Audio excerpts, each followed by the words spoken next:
On va commencer par les prix à la pompe qui explosent. Vous l'avez sans doute constaté, messieurs, dames, ces derniers jours depuis le début de la guerre en Iran. Les prix qui flambent et qui ne cessent de grimper. On est autour des 2 euros le litre.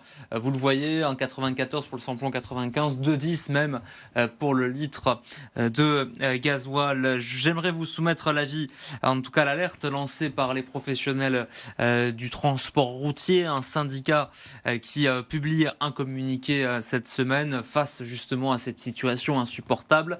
Les entreprises du transport demandent une aide forfaitaire par véhicule, comme en 2022 au moment de la guerre en Ukraine, une remise ciblée aussi sur le carburant, et puis des assemblées régionales dans les 48 heures pour déterminer les suites que les entreprises entendent donner à cette situation. C'est vrai, Yvan, qu'on pense bien évidemment à tous les particuliers qui doivent se déplacer pour aller au boulot, mais les professionnels qui passent leur journée par définition au volant, les transporteurs routiers, les taxis, les infirmières également. Exactement, les professionnels de la santé, Ouais.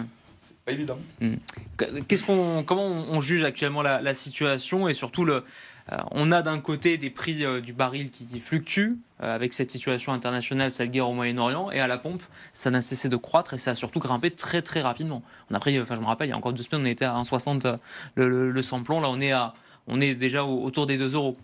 Ouais, hier, je parlais de ça avec des élèves à moi, notamment une infirmière libérale qui utilise tout le temps la voiture pour se déplacer, pour voir ses patients sur Marseille, et des étudiants aussi, et même des travailleurs de nuit. Et la complication, c'est que Marseille, elle est mal décernée et, en termes de transport. Et on aime bien parler d'écologie, on veut se déplacer avec du vélo pour justement éviter de parler de flambée de carburant, de voitures, tout ça. Mais c'est mal décerné. La justice sociale, presque, elle commence à se ressentir. Donc, c'est vrai que ces guerres amènent justement ces flambées de carburant.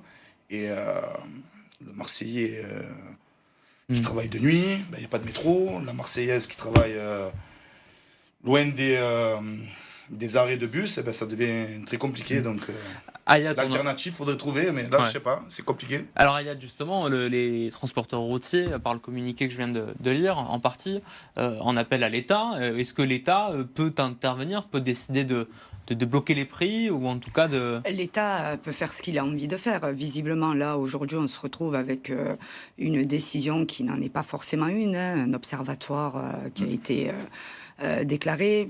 Nous, ce qu'on voudrait, c'est effectivement pour les gens qui travaillent, les gens aussi qui habitent en ruralité, parce que ça aussi, on les oublie souvent. Voilà, qu'on en apporte une aide, que ce soit...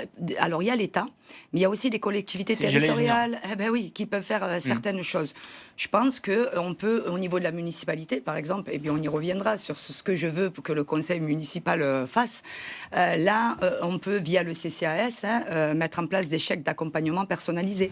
Parce qu'il y a la métropole. Il y a la métropole juste... la région aussi peut faire des choses. Oui, mais la métropole avait annoncé via Martine Vassal au début du conflit la mise en place un peu de ce qui se fait quand il y a des pics de pollution, c'est-à-dire vous avez un ticket de transport pour la journée avec la RTM, vous avez la gratuité des parkings relais. Il n'y a pas de métro partout. C'est mal desservi. On a un réseau de transport qui est ridicule pour la deuxième ville de France.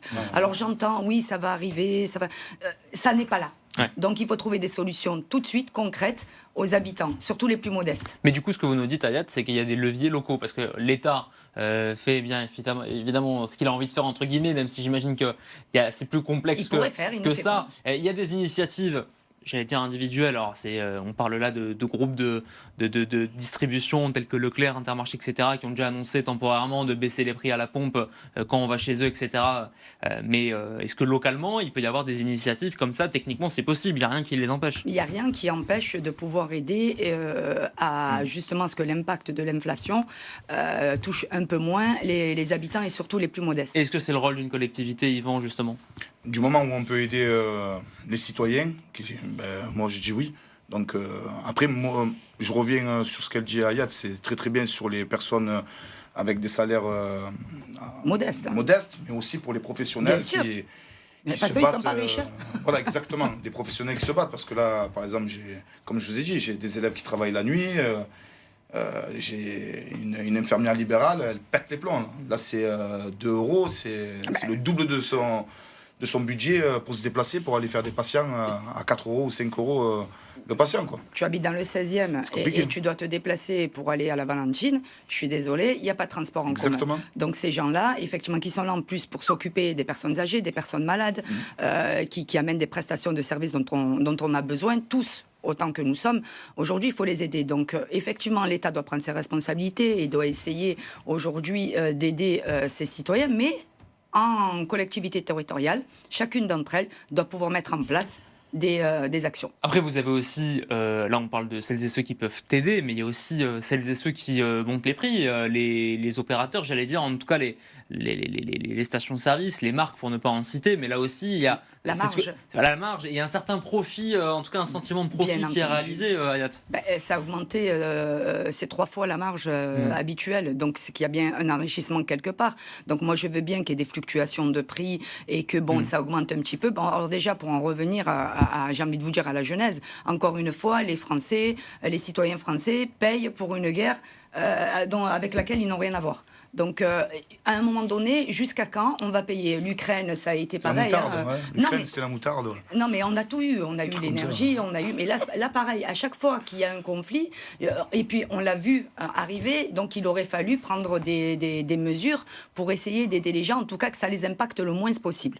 Moi, pour l'instant, disons qu'en tant qu'ancienne élue et toujours femme engagée, moi, de voir ça et de voir ces gens qui, à la fin du mois, au 10 du mois, j'ai envie de vous dire, ont déjà rien, là, ça va être encore pire. J'entends évidemment l'argument de dire, bon, il n'y a pas beaucoup de transport à Marseille, mais si on essaie de passer outre, quand vous avez une métropole qui vous dit, bon, prenez un ticket, c'est gratuit, c'est illimité pour la journée, vous pouvez laisser la voiture, etc. C'est une mesurette. Et est-ce qu'il ne faut pas rendre gratuit tout simplement les transports, Yvan? Oui, exactement. Il n'y a pas d'autre mot. Parce que... Comme Montpellier.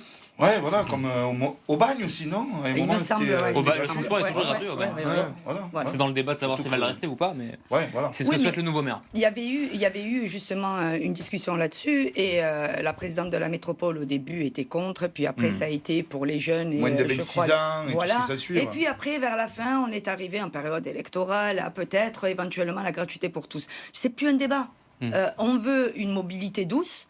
On nous parle d'écologie à longueur de temps, donc maintenant, vous mettez les transports gratuits. Après, Hayat, il faut aussi financer tout ça, que ce soit les transports gratuits, mais aussi, si on dit demain, vous avez la ville qui aide, entre guillemets, à aller à la pompe, tout ça, c'est de l'argent public, donc les aides, quelqu'un va les payer in fine, et souvent, ça retombe dans des taxes. On a payé d'autres choses. Je veux dire, à un moment donné, il faut prioriser. Et aujourd'hui, on parle quasiment de survie pour les gens. D'accord, ils travaillent, exactement. C'est une situation d'urgence. Donc, je veux bien, mais il faut prioriser. Quand on est aux manettes, quand on est en responsabilité, on doit faire des choix. Alors, c'est pas agréable, mais c'est comme ça. On a déjà payé des choses, je vous dis, qui n'avaient pas forcément d'utilité, et au niveau intérêt général, on pouvait repasser. Donc, non, je suis désolée, ce sont des mesures, alors peut-être pas indéfiniment, mais temporaire, le temps que ça se calme. On peut le faire, ça.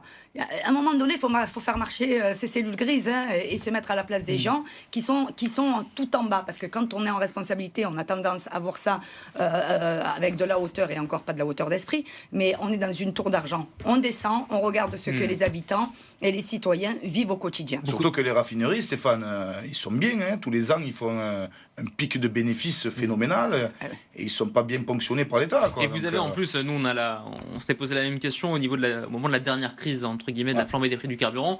On a, entre guillemets, l'avantage géographique d'avoir des raffineries pas loin, un peu sur mer. Donc il y a des coins en France où, en plus, vous rajoutez le prix du transport, j'allais dire, et où les prix explosent davantage. Vous continuez de réagir au 06 12 10 18 44. Il y a Tariq qui est d'accord avec vous, Hayat, et qui vous salue. Salut Tariq. Dites-nous le prix peut-être que vous avez payé la dernière fois que vous avez fait le plein à la pompe. Je le disais, près de 2 € pour le gasoil, plus de 2 € même, et un peu moins pour le samplon.